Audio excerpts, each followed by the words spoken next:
Весна в Сибири, 5 апреля, заметает все снегом, все растаяло.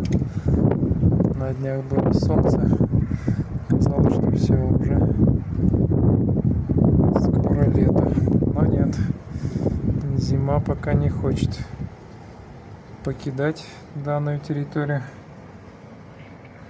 что пока еще любуемся снегом.